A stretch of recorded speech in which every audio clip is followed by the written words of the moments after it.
Bismillahirrahmanirrahim. Assalamualaikum warahmatullahi wabarakatuh.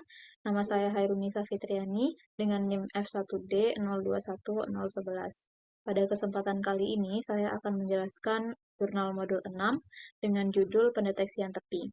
Untuk soal nomor 1, lakukanlah deteksi tepi dengan menggunakan metode Swabel, Prewitt, dan Roberts.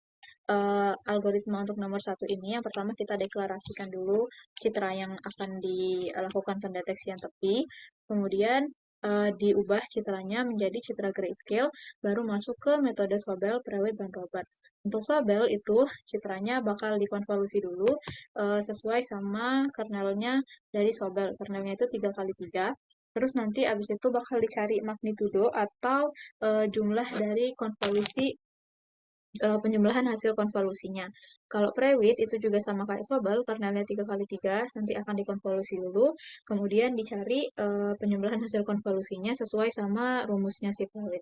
Terus Roberts itu juga sama, itu bakal dikonvolusi dulu sama kernelnya, baru nanti dicari pakai dicari penjumlahan hasil konvolusinya pakai sesuai rumusnya Roberts. Untuk codingannya di sini pertama kita import library dulu.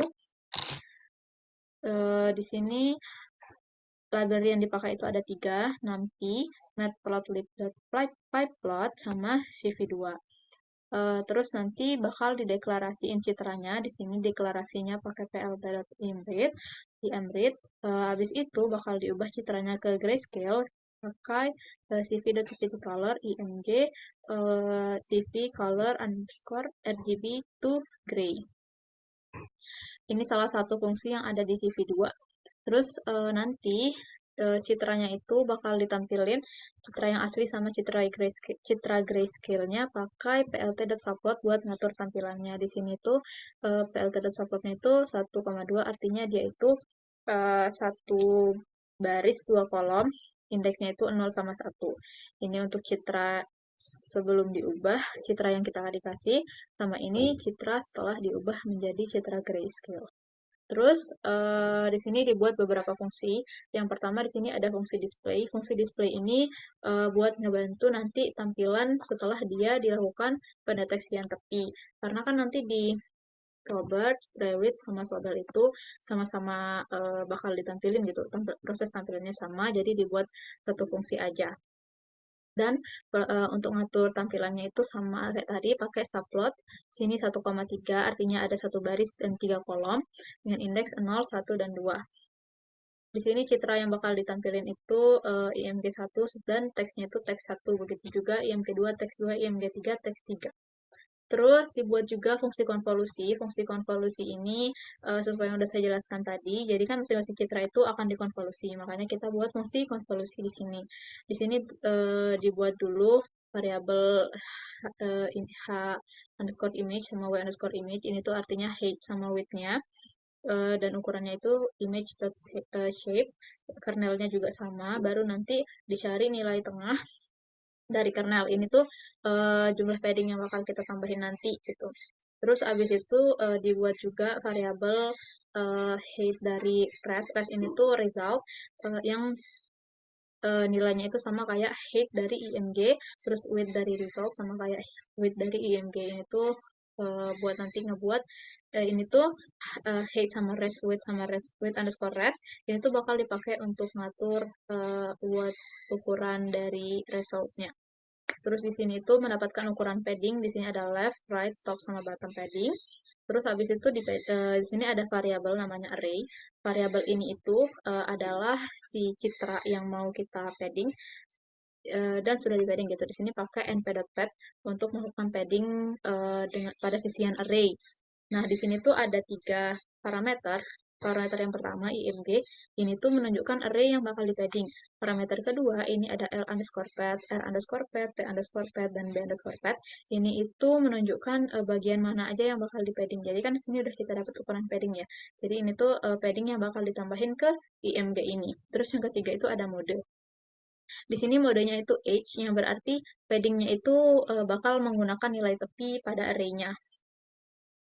Selanjutnya di sini ada variabel result. Result ini ukurannya h underscore res, w underscore res, sesuai yang udah kita buat di sini ya. Biar hasil dari resultnya ini ukurannya itu sama kayak ukuran citra yang dimasukkan, diinputkan gitu. Terus bakal dilakukan looping untuk melakukan proses konvolusi. Jadi bakal dilakukan looping untuk melakukan proses konvolusi. Di sini bakal di looping lagi untuk mengkalikan gitu kan, konvolusi itu proses untuk mengkalikan si array citra yang udah di padding sama kernelnya. Baru nanti hasilnya itu bakal disimpan di result dan itu yang akan di return. Nah, terus dibuat juga fungsi Roberts. Fungsi Roberts ini kayak yang sudah saya jelaskan tadi, ada kernelnya sendiri ya dari Robert. Terus kernelnya ini itu bakal dikonvolusi IMG GX, terus ada IMG GY sesuai sama X sama Y-nya. Terus baru habis itu ini tuh proses untuk menghitung magnitudonya atau penjumlahan dari konvolusi. Nah, dari Robert sendiri rumus untuk menghitung penjumlahan konvolusinya itu kayak gini.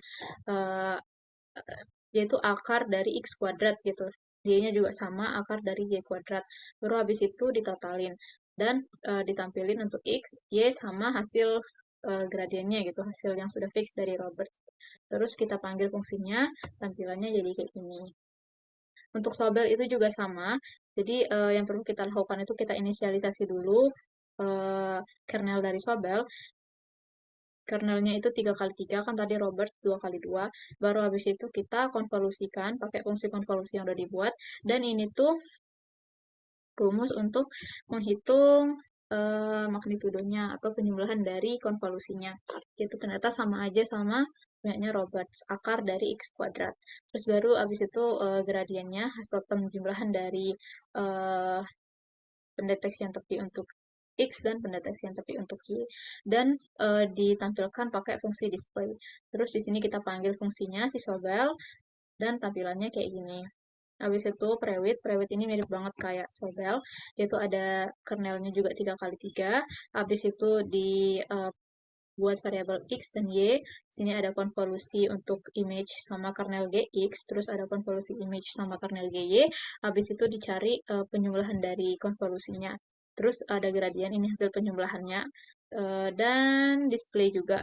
Habis itu di sini p_res, ini tuh Prewit result. Di sini dipanggil fungsi Prewit dan parameternya itu gray_img atau image yang udah diubah jadi grayscale tadi. Dan ini untuk hasil displaynya. Terus di sini bakal dibuat lagi, ditampilin lagi untuk Sobel, Prewit sama Roberts dengan dan diatur pakai subplot 1,3, ada satu baris 3 kolom. Indeksnya 0, 1, 2. Yang pertama itu untuk Roberts, yang kedua itu untuk Sobel, dan yang ketiga untuk Prewit. Nah, yang nomor 2 itu soalnya buatlah metode untuk mencapai hasil terbaik dari ketiga metode di nomor 1 dengan cara melihat jumlah warna yang diperoleh dari hasil deteksi tepi. Dapat menggunakan if-else statement. Nah, di nomor 2 ini kita pertama bakal ngeubah, namanya di sini normalisasi, itu bakal ngeubah nilai di citranya itu supaya dia itu jadinya 0 sama 255 aja. Biar mudah untuk dijumlahin, biar mudah untuk nyari mana jumlahnya gitu yang paling banyak. Terus baru habis itu kita hitungin di yang udah kita ubah dari 0 sama 2 yang udah diubah jadi 0 sama 255 itu berapa sih yang paling banyak nilainya gitu. Jadi di sini makanya kita buat dulu fungsi normalisasi buat ngeubah citra yang udah dideteksi tepinya itu supaya rentang nilainya itu hanya 0 sama 255 gitu. Nah, terus fungsi get the best di sini, mohon maaf dulu sebelumnya saya ada sedikit kesalahan. Di sini yang saya hitung itu nilai nolnya, sedangkan ternyata yang perlu dihitung itu adalah nilai satunya untuk mendapatkan mana yang terbaik. Jadi yang terbaik itu adalah yang nilai satunya paling banyak, sedangkan di sini saya ngitung yang nilai nolnya. Di sini tuh bakal dipakai perulangan untuk melihat mana yang untuk menghitung nilai dari si 0 ini ada berapa di dalam citra yang udah dinormalisasi tadi. Nah, di sini dia pemanggilan fungsinya r.res ini bakal menormalisasi r.res. R.res itu Robert yang udah di deteksi tepi. P.res itu Prewit yang udah dideteksi tepi, S.res itu Sobel yang udah dideteksi tepinya. Terus habis itu dilakukan proses perhitungan Peisel bernilai 0, ini harusnya 1, tapi di sini saya hitung 0, dan dipanggil fungsinya, habis itu ditampilkan hasil perhitungan. Nah, di sini Robert nilai nolnya itu segini, Prewit segini, dan Sobel segini, 20.000. 201.545. Tapi ini nilai 0, harusnya kan nilai 1. Kalau dari data ini, eh, kita, kalau dari data ini sih nilainya, karena ini nilai 0, berarti kan harusnya nilai 1 yang paling banyak. Jadi belum bisa disimpulin mana yang terbaik. Harusnya yang dicari itu nilai 1 yang paling banyak. Eh, itu dia penjelasan untuk modul 6. Untuk jurnal modul 6, kurang lebihnya saya mohon maaf. Assalamualaikum warahmatullahi wabarakatuh.